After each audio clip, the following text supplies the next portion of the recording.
샬롬, 새벽예배 자리에 나온 여러분들을 주의 이름으로 환영합니다. 찬송가 380장 나의 생명 되신 주 찬송 드리겠습니다.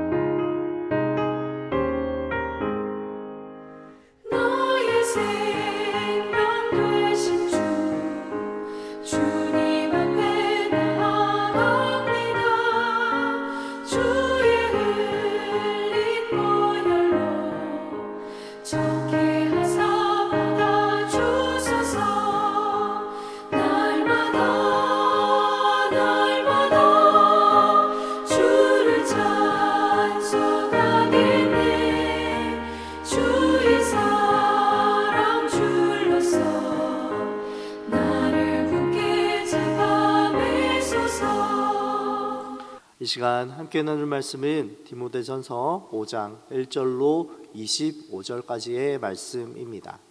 늙은이를 꾸짖지 말고 권하되 아버지에게 하듯 하며 젊은이들에게는 형제에게 하듯 하고 늙은 여자에게는 어머니에게 하듯 하며 젊은 여자에게는 온전히 깨끗하고 자매에게 하듯 하라. 참 과부인 과부를 존대하라. 만일 어떤 과부에게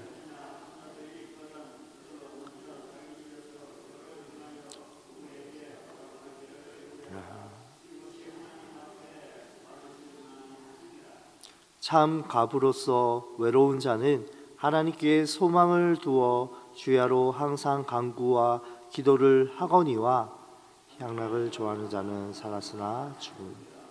내가 또한 이것을 명하여 그들로 책망받을 것이 없게 하라. 누군지 자기 친족, 특별히 자기 가족을 돌보지 아니하면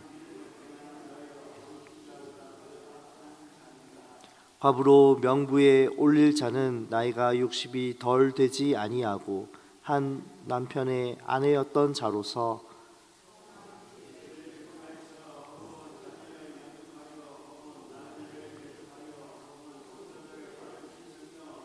혹은 환난 당한 자를 구제하며 혹 모든 선한 일.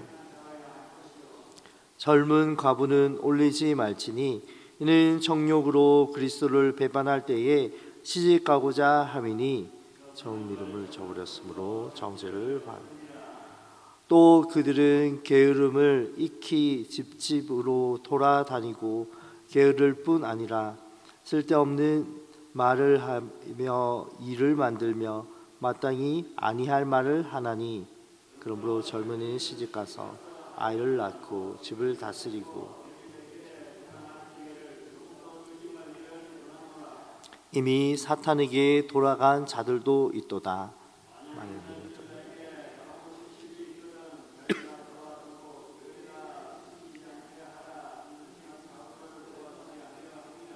잘 다스리는 장로는 배나 존경할 자로 알되 말씀과 가르침에 수고하는 이들에게는 더욱 그리할 것이니라.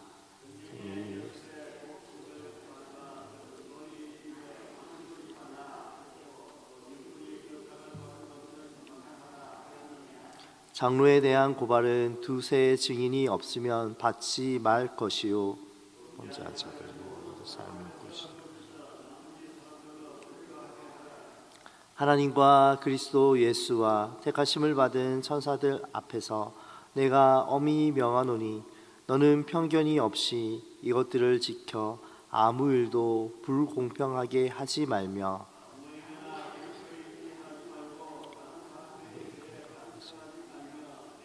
자신을 지켜 정결하게. 이제부터는 물만 마시지 말고 내 위장과 자주 나는 병을 위하여 포도주를 조금씩 쓰라. 어떤 사람을 죄를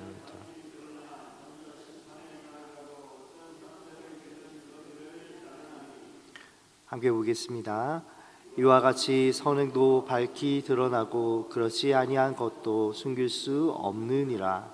아멘. 이 시간 믿음으로 세워지는 공동체라는 제목으로 함께 말씀 나누기 원합니다. 여러분들은 가족이라고 하는 말을 들으면 어떤 이미지가 생각나십니까?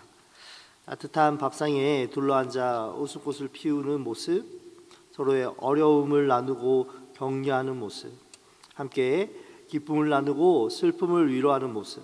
아마 많은 분들이 그런 모습을 떠올리실 것입니다. 그러나 현실은 어떻습니까? 때때로 갈등과 불화로 얼룩진 가정, 무관심과 소외 속에 방치된 가족 구성원들, 깨어진 관계 속에 고통받는 이들의 모습도 우리 주변에서 종종 찾아볼 수 있지요. 오늘 본문인 디모데전서 5장은 바로 이러한 현실 속에서 믿음의 가정을 어떻게 세워가야 할지, 그리고 그리스도인들이 어떻게 하나님의 공동체를 이루어가야 하는지 말씀을 통하여 철저하게 귀한 가르침을 담고 있습니다. 특별히 오늘 우리는 본문의 말씀을 나누면서 우리 가정과 교회가 하나님 보시기에 어떠한 아름다운 공동체로 세워져야 할지 말씀을 통하여 함께 상고해 보기 원합니다.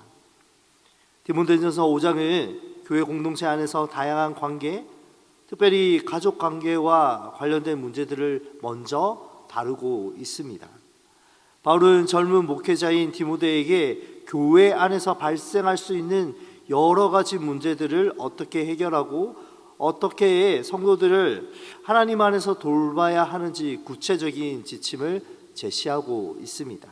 바울은 먼저 가족 구성원 간의 관계에 대하여 언급하고 있는데, 그는 젊은이들은 어른들을 공경하고 특히 과부된 어머니들을 잘 봉양해야 한다라고 강조합니다. 이는 단순히 도덕적인 의무를 넘어서 가족의 공동체가 가져야 할 중요한 가치임을 보여주는 것이지요. 믿음의 공동체는, 가정의 공동체는 서로 사랑하고 존중하며 특별히 연약한 자들을 돌보는 곳입니다. 동일한 맥락 안에 사도 바울은 교회 공동체 안에서의 관계에 대하여 언급합니다. 그는 교회 지도자들이 존경받을 만하며 특별히 말씀을 가르치고 전파하는 일에 헌신된 자들을 더욱 공경하고 존경하라라고 말합니다. 이는 교회가 무엇을 중심으로 세워져야 함을 보여주는 것입니까? 하나님의 약속의 말씀 중심으로 세워져야 하고, 또 말씀을 가르치고 전하는 자들의 헌신과 수고를 귀하게 여겨야 함을 보여주는 것이지요. 바울은 또한 교회 안에서 발생할 수 있는 죄의 문제에 대해서도 언급합니다. 그는 교회 지도자들이 죄를 짓는 경우 죄를 공개적으로 책망하여 다른 사람에게 경각심을 주어야 한다라고 말합니다. 이는 교회가 하나님의 말씀으로 부름받아 거룩한 공동체이기 때문입니다. 교회가 거룩함을 유지하고 죄에 대하여 단호하게 대처해야 됨을 사도 바울은 강력하게 말하고 있는 것이지요. 동시에 바울은 회개의 중요성도 강조합니다. 죄지은 자는 진심으로 회개하고 돌이켜야 하고, 교회는 그들을 용서하고 회복시키는 곳이 되어야겠습니다. 우리는 오늘 디모데 5장의 말씀을 통하여 믿음의 가정과 하나님의 공동체에 대한 바울이 디모데에게 전한 중요한 가르침들을 살펴봅니다. 우리는 오늘 말씀을 통하여 우리의 가정과 교회가 어떤 모습이 되어야 되는지, 또한 그런 모습을 유지하고 또 나아가기 위해 우리 각자의 삶에 어떤 역할을 감당해야 되는지 말씀을 통해 깨닫게 되는 것이지요. 먼저 우리 가정은 단순히 한 핏줄, 혈연으로 맺어진 관계를 넘어서서 믿음 안에서 서로 사랑하고 섬기는 공동체가 되어야겠습니다. 부모는 자녀를 그리스도의 사랑으로 양육하고, 자녀는 부모를 공경하고 서로의 연약함을 감싸주고 격려하고 서로를 위하여 누구보다 눈물 어린 기도로 세워가는 아름다운 가정을 이루어야 합니다. 또한 교회는 어떠해야 하겠습니까? 하나님의 말씀을 중심으로 세워진 공동체가 되어야 합니다. 각자의 다양한 모습들, 삶의 여러 가지 형편들, 일상의 다른 모습들이 있지만 우리는 하나님의 말씀 위에 세워진 공동체이기 때문입니다. 말씀을 가르치고 전파하는 자들을 존경하고 그들의 헌신과 수고에 감사하며 서로 사랑하고 섬기는 아름다운 공동체를 이루어야 합니다. 끝으로 우리는 각자 믿음의 가정과 하나님의 공동체를 세우는데 헌신해야겠습니다. 먼저 하나님과의 친밀한 관계를 스스로 돌아보아 유지해야 하는 것이지요. 하나님의 뜻을 따라 살아가도록 힘을 쓰는 것, 날마다 하나님의 말씀 위에 세워진 믿음의 가정, 말씀 중심으로 나아가는 하나님의 몸된 교회, 이 공동체를 세우기 위해서는 제일 먼저 나 스스로, 공동체의 일원인 나 스스로 하나님의 말씀을 집어 들어 읽고 보고 배우고 스스로 하나님의 말씀을 묵상해야겠습니다. 그래서 하나님의 뜻을 따라 살아가도록 힘써야 하는 것입니다. 또한 가족 구성원을 사랑하고 존경하며 교회 공동체 안에서 서로 섬기고 격려하고 죄에 대하여 단호하게 대처하고 회개를 통해 거룩함을 유지하도록 힘쓰는 저와 여러분의 삶이 필요한 것이지요. 사랑하는 성도 여러분, 우리가 우리의 기준과 우리의 여러 가지 형편들에 따라 경험에 따라 조금씩은 다르지만 오늘 이 디모데의 말씀을 통하여 공동체를 세워갈 때 믿음을 가진 저와 여러분에게 가장 중요한 것은 하나님 말씀 중심임을 다시 한번 깨닫게 됩니다. 하나님이 오늘 이 아침에 말씀하시니 하나님 나의 삶 가운데에 하나님의 말씀을 읽게 하시고 듣게 하시고 깨닫게 하시고 품게 하여 주옵소서.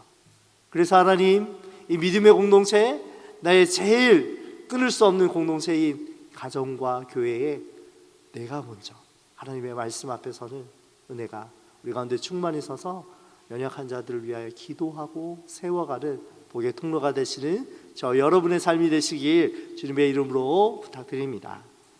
기도하겠습니다. 하나님 아버지, 우리를 사랑하여 주셔서 믿음을 더하여 주시고 하나님의 놀라운 말씀 안에 서로 한 가족으로 세워주시니 감사합니다. 우리의 가정과 교회가 이 믿음 안에 하나가 되어 주님 보시기에 아름다운 공동체로 세워질 수 있도록 이끌어 주옵소서. 우리 공동체의 일원인 누구를 향하여서 그들의 부족함을 볼 때마다 서로 기도할 수 있는 넉넉한 마음과 하나님의 말씀의 시각으로 살펴보고 품을 수 있는 따뜻한 사랑의 마음을 우리의 각자의 삶 가운데에 부어주시고 그러한 주님과 동행하며 나아갈 때에 가족과 공동체, 교회의 공동체를 사랑으로 섬기는 사랑의 삶, 축복의 삶, 아름다운 삶이 될 수 있도록 오늘 하루 우리 가운데 은혜로 충만케 채워 주옵소서. 그렇게 하실 주님을 찬양하며 예수님의 이름으로 기도합니다. 아멘.